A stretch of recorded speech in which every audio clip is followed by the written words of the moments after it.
ತತ್ತೇನೆ ತಾಯೇ ವಾಳೆ ನಡೆಯೋ ಏಗಿಣಿ ಏಗಿಣಿಯೇ ಸೀರೆ ಅಂಗಡಿಗೆ ಹೋದಾಳೋ ಕಳಿಕಮ್ಮ ಏಗಿಣಿ ಏಗಿಣಿಯೇ ಅವಳು ಸೀರೆ ಹುಡುಗನ ಕೈಯ ಬೇಸೆ ಏಗಿಣಿ ಏಗಿಣಿಯೇ ಅವ ಸೀರೆ ಹುಡುಗನ ಕೈಯ ಬೇಸೆ ಏಗಿಣಿ ಏಗಿಣಿಯೇ ಸೀರೆ ಹುಡುಗನ ಕೈ ಬೇಸೆ ಕರೆದಾಳೋ ಏಗಿಣಿ ಏಗಿಣಿಯೇ ಎಲ್ಲಾರ ಮಗನೇ ವಾಸ ಸೇರೆ ಏಗಿಣಿ ಏಗಿಣಿಯೇ ನನಗೆಲ್ಲಾರ ಮಗನೇ ವಾಸ ಸೇರೆ. ದೇವರಿಗೆ ವಾಗ್ದಾನ ಎತ್ತಿದ ನಂತರ ನೀವು ಆ ದೇವರಿಂದ ಹೋಗಿ 3 ಸುತ್ತು ಪ್ರದಕ್ಷಿಣೆ ಹಾಕ್ಬಿಟ್ಟು ಆಮೇಲೆ ಒಂದ್ ಕಡೆ ನಿಂತ್ಕೊಳ್ಳುತ್ತೆ, ನೀವು ಒಳಗಡೆ ಹಾದು ಹೋಗ್ಬೋದು.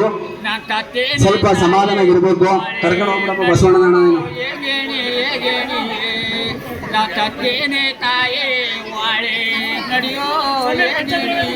ಇನ್ನೊಬ್ಬ ಯಾರೋ ಒಬ್ಬ ಹಿಡ್ಕೋಗ ಅದು ನಂಗೆ ಒಂಚೂರು ಗೋಚರ ತಗೊಂಡು ಅಲ್ಲೇ ಕಟ್ಬಿಡಪ್ಪ. ಪಂಚಗವ್ಯ ದೀಪ ಹಚ್ಚಿದ್ರೆ ದೀಪ ಹಚ್ಚಿ ಸಂಕಲ್ಪ ಮಾಡ್ಕೊಳ್ಳಿ. ನಿಮ್ಗೆ ಏನಾಗ್ಬೇಕು ಅದನ್ನ ಸಂಕಲ್ಪ ಮಾಡ್ಕೊಂಡು ದೀಪ ಹಚ್ಚಿ ತಾಯಿ ಮುಂದೆ ಪಂಚಗವ್ಯ ದೀಪ ಹಚ್ಚೋದ್ರಿಂದ ನಿಮ್ ಸಮಸ್ಯೆ ಏನಿರುತ್ತೆ. ಪಂಚಗವ್ಯ ದೀಪ ಹಚ್ಚೋದ್ರೆ ದೀಪ ಹಚ್ಚಿ ಅಮ್ಮನವ್ರ ವಾಗ್ದಾನ ಇರುತ್ತೆ. ಈಗ ದೇವರ ಪ್ರದಕ್ಷಿಣೆ ಹೋಗುತ್ತೆ. ನೀವೆಲ್ಲರೂ ದೇವರಿಂದ ಹೋಗಿ ಆಮೇಲೆ ತಡೆ ಬಡಿಸೋದ್ರಲ್ಲಿ ಹೋಗಿ ತಡೆ ಬಡಿಸಿ ಪ್ರಸಾದ ಇದೆ ಹೋಗಿ ಮಾಡಿ.